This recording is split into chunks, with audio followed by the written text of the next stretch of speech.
A lot of people I meet and talk to about the trail are really interested in what sort of animals we met along the trail and how we dealt with them. So in this video, I'm going to go into that a little bit. I'm going to start off really small and talk about insects. The first one, I guess, is ticks. Ticks are a really big issue along the Appalachian Trail. Most of the way along the trail if you do it as a normal northbounder, but particularly bad through Pennsylvania right up to Vermont. The biggest issue with ticks is that they can carry Lyme disease, and this can affect you for the rest of your life if you do catch it. I was very happy that I did not end up having a single tick on my body throughout the trail. And I put this down to a couple of things.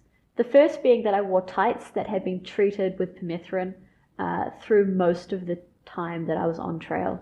And although we discussed this a little bit in our health and hygiene video, we're not sure how well the permethrin treatment worked on the clothing in general. These were pre-treated, and I think that getting them treated from the store might have helped a little bit. I'm not really sure. The other being that I wore DEET a lot as well. Beyond that, I think the fact that I had no ticks on me was just pure luck. Other insects we had to deal with was mosquitoes, which were an absolute pain. They would bite the tiniest little patch of skin that didn't have some sort of insect repellent on it, and often bite me through my permethrin treated tights. So they really weren't fun, but they came in small patches. We didn't really have to deal with them for days on end or anything like that, so it wasn't all bad. Another small insect that we dealt with a lot, particularly near the end of the trail through Maine, was some sort of fly. I'm not exactly sure what they were. They weren't biting or anything, but they were trying to burrow into my braids on my head, which was just really, really unpleasant as I was walking. Another kind of interesting insect that we dealt with was the dung beetles and the inchworms. So there was one day on trail where, I don't know, conditions must have been perfect for dung beetle mating season. They were absolutely everywhere, and we could hear them making these clicking noises and mounting each other and rolling everywhere, and it was just crazy. It was really, really cool, but really, really weird. That same day was also some sort of, I don't know, mecca for inchworms, and they were hanging from the sky everywhere we walked, which meant that we were walking into them, they were attaching to us, being our clothing, our necks, our faces, and just starting to crawl around. And although they don't do any harm, they kind of make you tickle a little bit, and then you reach out and touch the tickle and squish the inchworm into your skin, and so they weren't so much fun. But it was just really weird. That same day, those two things, no idea what caused it, and after we passed out of that area, we never had another day like that.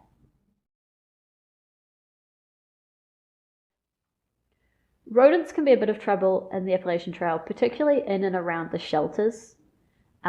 We didn't sleep in many shelters, so this isn't something I had very much experience with on trail, but I have heard stories about having mice infestations in the shelters and people talking about having mice running across them in the night. This is mostly caused from people eating and spilling food in the shelters. I didn't have to deal with it at all. In fact, I don't think I saw any mice on the whole trail. What I did see a lot of was chipmunks and squirrels. It probably sounds crazy to any Americans watching, but New Zealand, we don't have chipmunks or squirrels, and I just find them fascinating. I wouldn't even say I'm like a little kid about them, because even a little kid in America has seen a chipmunk or a squirrel. But it's just really cool to see them and watch them, and I have a lot of fun with them. At the same time, they can be a real pain. They didn't really affect me too much on the Appalachian Trail, but I did have a squirrel eat through the hip belt pocket on my pack on the Pacific Crest Trail to try and get to some candy, and it destroyed my hip belt pocket and the whole bag of candy, so that was really upsetting. I didn't have any similar issues with squirrels or chipmunks on the Appalachian Trail. I saw quite a lot of snakes along the trail, but I didn't see any venomous snakes at all.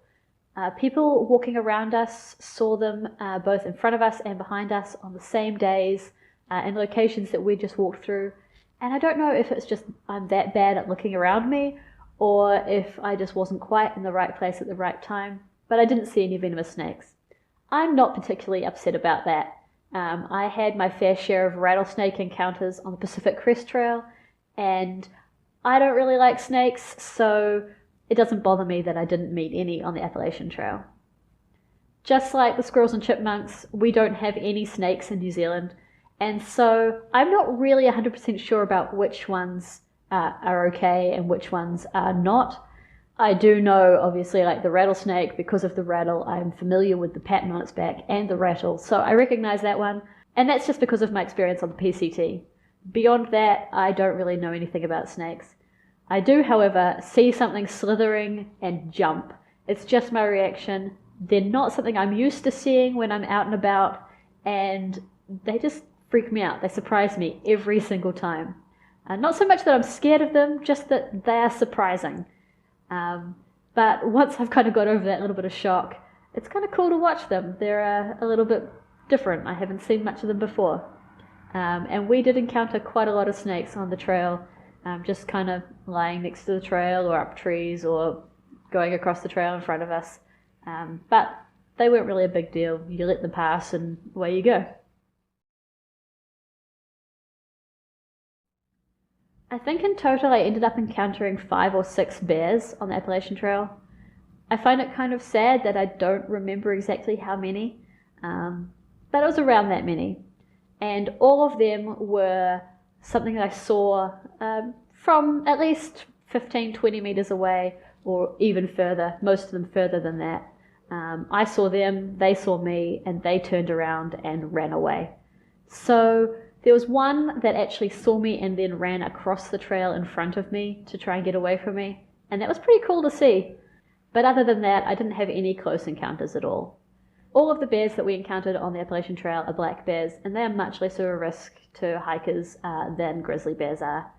I've never been hiking anywhere where grizzly bears are a risk, so I don't really know how to deal with them yet. But I know that if I keep hiking in Canada, it's something I'm going to have to learn about and learn how to deal with.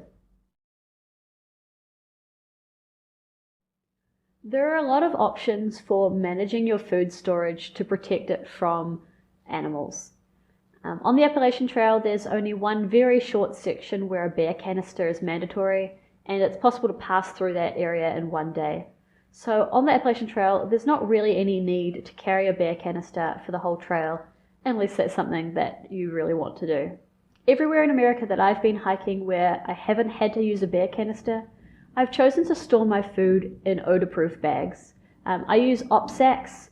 For both the Appalachian Trail and the Pacific Crest Trail, I carried 2 op sacks, and that allowed me to separate out my snack food in one bag and my dinner food in another. What I would do is store all of my food and anything else that had a scent in my odor-proof bags, seal them up, and sleep with them in my tent. A lot of people on the Appalachian Trail choose to hang their food.